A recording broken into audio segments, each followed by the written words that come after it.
guys, today I'm going to be doing a book review on The Women in the Castle by Jessica Shattuck.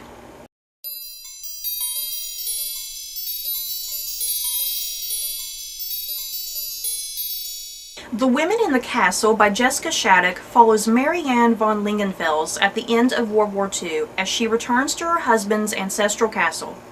Marianne is the widow of one of the resistors in the failed assassination attempt on Adolf Hitler, and she is determined to keep her promise to her husband to protect all the other wives of his fellow resistors.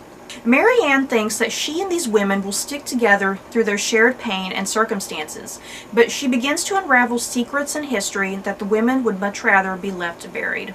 So, this was an okay book, you guys. In some ways I was a little disappointed with it, because just from that summary alone, I suppose, I kind of had a whole different image in my head going into this novel. And unfortunately, it didn't quite live up to what I was expecting and hoping for with this novel. So just to talk about the positives here at the start, this definitely had an incredible premise. The premise is definitely what got me intrigued the most. It's about this woman named Marianne. Her husband was part of the failed assassination attempt on Adolf Hitler in July 20th, 1944. And yeah, it's about her. She's a widow. She's trying to, figure out her new circumstances, trying to live through the rest of the war and then the aftermath of the war, living with what her husband did and what it cost her and what it meant. And yeah, she made a promise to her husband. He kind of early in the book, he's asking her, if things go south, I need you to protect the widows of my failed resistors.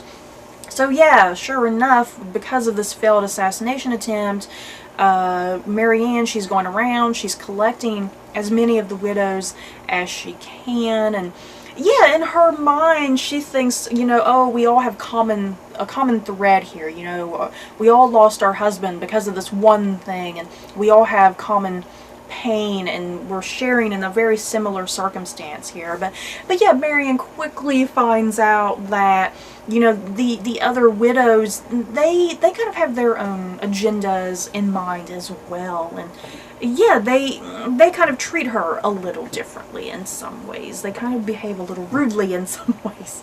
So when Marianne does collect these widows, she takes them all to her husband's ancestral home, which is this grand castle, or it used to be grand anyway, because it used to house a bunch of extravagant parties and whatnot, but now it's kind of a crumbling decay. And I also liked the whole idea of the failed assassination attempt. Being this common thread between all these women, their new circumstances, they all handle it all differently from one another. So I do think this book, it had some interesting elements and qualities to it, but it didn't quite live up to the potential that I thought it could have, and I just feel like it wasn't executed in a good way, if that makes sense. And to be honest, I think what I was expecting with this novel, I think I was expecting Marianne to just be running around hunting down all of the various different widows, but instead she only finds 2 other women, which was kind of frustrating because this novel makes you think she finds a bunch of them, but she only finds 2 of them. So either way, at the start of the novel, once I kind of got over that shock that no, she's only finding 2 of the widows, the thing is, I did enjoy kind of the first chunk of this book, showcasing Marianne's relationship with the other 2 widows, and the 3 women just trying to conquer their circumstances, try to just get by day after day. So it was all very heartbreaking and compelling at the start of this novel, but then the novel starts doing a lot of time jumping, which kind of threw me off. So, like I said, the novel, we have the failed assassination attempt in 1944, and then it kind of jumps to 1945, pretty much a year after the assassination attempt, with Marianne collecting all the wives. And yeah, we're in the castle for a little while in 1945, and then all of a sudden we get a time jump to 1950. And then we get another time jump to 1991. So that's what I found just so incredibly frustrating about this novel. I did not like the time jumps at all. I would have preferred if the novel, you know, it stayed in 1945, maybe went through 1946 or something. If it had gone through just a couple years, that would have been fine. But yeah, I did not like the dramatic jumps in the narrative, the time jumps and whatnot. They just really threw me off. And one final complaint that I had about this novel, you know, since the big thing is the failed assassination attempt on Adolf Hitler, it plays a very minor role in some ways in this novel. I mean, it plays the larger role of being this common thread that all these women share, you know, that they lost their husbands because of it. But yeah, Jessica Shattuck, she doesn't explain very much about the assassination attempt.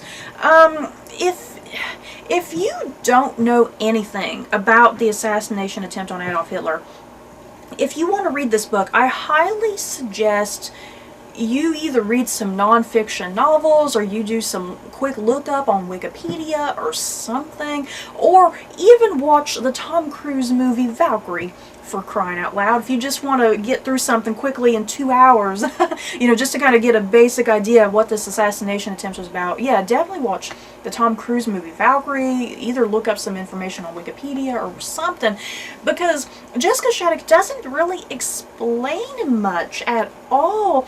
It's the assassination attempt is kind of just brought up and then it's over and done with, and yeah, you don't know. She doesn't bring up who's involved. She doesn't bring up what the plan was or anything.